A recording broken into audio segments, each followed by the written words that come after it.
पैसा चलता है, जी हाँ, चलता ही नहीं बल्कि दौड़ता है। और जब प्रदेश के मुख्यमंत्री अशोक गहलोत इस पैसे का जिक्र करने लगे तो ये बात और पुख्ता हो जाती है कि सरकारी कामकाज में हर कदम पर इसी पैसे की बदौलत फाइलें पंख लगाकर उड़ती है।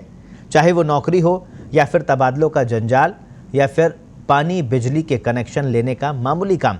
हकीकत यह है कि हमने पिछले सालों में भ्रष्टाचार कम होने की बजाय बढ़ते ही देखा है।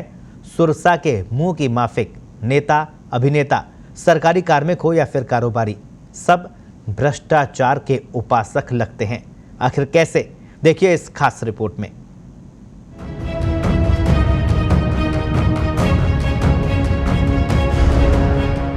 पता नहीं वहाँ क्या होता होगा, कैसे सिलेक्शन होता होगा, पैसा चलता होगा, कई बातें मार्केट में चलती रहती है। आज की बात नहीं, सालों से, बचपन से सुनते आ रहे हैं हम लोग। सुना आपने, मुख्यमंत्री अशोक गहलोत क्या कह रहे हैं?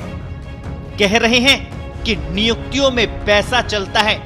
ये बरसों से सुनते आए हैं। हालांकि मुख्यमंत्री ने इसमें गलत भी नहीं कहा, लेकिन मुख्यमंत्री जब ये बात राजस्थान लोक सेवा आयोग जैसी संस्था के कार्यक्रम में कहते हैं तो फिर लगता है कि भर्ती परीक्षाओं की गोपनीयता के संदूक में छेद होने की खबर मुख्यमंत्री को भी है।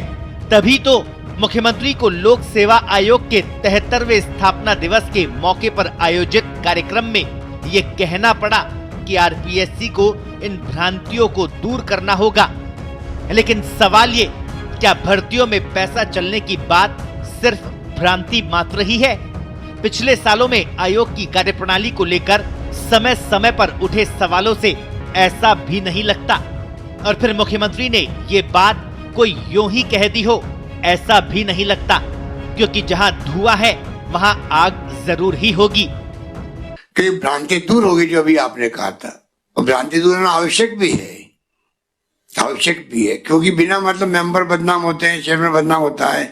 पता नहीं वहाँ क्या होता होगा, कैसे सिलेक्शन होता होगा, पैसा चलता होगा, कई बातें मार्केट में चलती रहती है। आज की बात नहीं, सालों से, बचपन से सुनते आ रहे हैं हम लोग भी। मुख्यमंत्री गहलोत ने आयोग की विश्वसनीयता के साथ साथ गोपनीयता बनाए रखने पर भी जोर दिया है। लेकिन सवाल यही है, क्या राजस्थान में सरकारी नौकरियों की भर्ती के लिए बनी ये संवैधानिक संस्था इन्हें लेकर जन अपेक्षाओं पर खरी उतरी है? ये सवाल इसलिए भी अहम हो जाता है क्योंकि पिछले सालों में न केवल आयोग बल्कि भर्ती और अन्य प्रतियोगी परीक्षाओं में पास होने के लिए पैसा चलने की बातें न केवल चर्चा बनकर रह गई है, बल्कि इन परीक्षाओं का मखौल उड़ाने वाले शर्मनाक उदाहरण तक सामने भी आए हैं।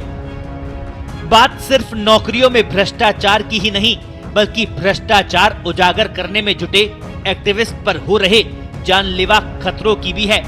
मुख्यमंत्री ने भले ही सूचना के अधिकार को बड़ा हथियार बताया, लेकिन बाड़मेर में आरटीआई कार्यकर्ता पर किए गए जानलेवा हमले की घटना ने ये भी साफ कर दिया कि भ्रष्टाचार के खिलाफ आवाज उठाने वालों के मुकाबले भ्रष्ट तंत्र का हिस्सा बनने वाले ज्यादा ताकतवर हो चले हैं। तभी तो आरटीआई कार्यकर्ताओं के पांवों में न केवल पेचकस से वार किया गया, बल्कि हमलावर कीले तक ठोक गए। लोकतंत्र की बात करने वाले अशोक जी गहलोत के लिए ये सीधा सीधा तमाचा है कि राजस्थान के सभ्य समाज में उनके गृह मंत्री रहते हुए इस तरीके की विभत्स घटना होती है। ये उनकी कुर्सी पर, उनके आचरण पर, उनकी पार्टी के शासन पर सवाल खड़े करती है। नौकरियों में ही नहीं, बल्कि मुख्यमंत्री ने पिछले दिनों तबादलों के लिए पैसे मांगने को लेकर भी शिक्षकों से सवाल पूछा था। और फिर हम सुनते हैं कि ये बार तो पैसे गिराने पड़ते हैं। पता नहीं, आप बताओ, सही बात है नहीं, मुझे नहीं मालूम है। पैसे देने पड़ते हैं क्या? मुख्यमंत्री को भले ही शिक्षकों का जवाब सुनकर अचरज हुआ हो, लेकिन ये बात सच है कि सरकारी नौकरियों में ही नहीं, बल्कि सरकार से जुड़े हर कामकाज में पग पग पर पैसों की मांग होती दिखती है। सरकार के सिस्टम से ज्यादा चालाक माफिया होते जा रहे हैं। वे भी इसलिए कि इन्हें राजनीतिक संरक्षण हासिल रहता है। इसीलिए कभी इनके खिलाफ आवाज उठाने वालों पर हमला होता है, तो कभी जो बेरोजगारों को रोजगार दिलाने का झांसा देने वाले सरकारी तंत्र में घुसे नजर आते हैं। राजस्थान लोक सेवा आयोग और कर्मचारी चयन बोर्ड जैसी संस्थाएं प्रदेश में सरकारी नौकरियों में से अधिकांश की भर्ती करती है। माध्यमिक शिक्षा बोर्ड की रीट परीक्षा में गड़बड़ियां तो ठगी और सरकारी सिस्टम में सेंध लगाने का बड़ा उदाहरण बन चुकी है।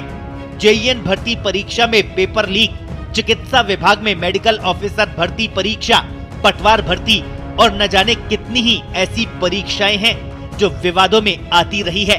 परीक्षाओं की भारी भरकम फीस वसूलने के बावजूद भर्ती संस्थाएं यदि परीक्षाओं की गोपनीयता तक नहीं रख पाए तो बेरोजगारों के साथ इससे बड़ा मजाक नहीं हो सकता। कोरोना संक्रमण के दौर में पहले ही युवाओं के रोजगार के अवसर कम हुए हैं। बेरोजगारों में निराशा की सबसे बड़ी वजह ये भी है कि उन्हें योग्यता के अनुरूप रोजगार नहीं मिल पा रहा। किसी के पास डिग्री हो, काबिलियत हो और हुनर हो, इसके बावजूद रोजगार की तलाश में भटकने की मजबूरी हो तो उस युवा की मनोदशा को समझा जा सकता है। सरकारी नौकरियों की भले ही अपनी सीमा हो, लेकिन आज भी शिक्षित बेरोजगारों का पहला सपना सरकारी नौकरी हासिल करने का ही होता है।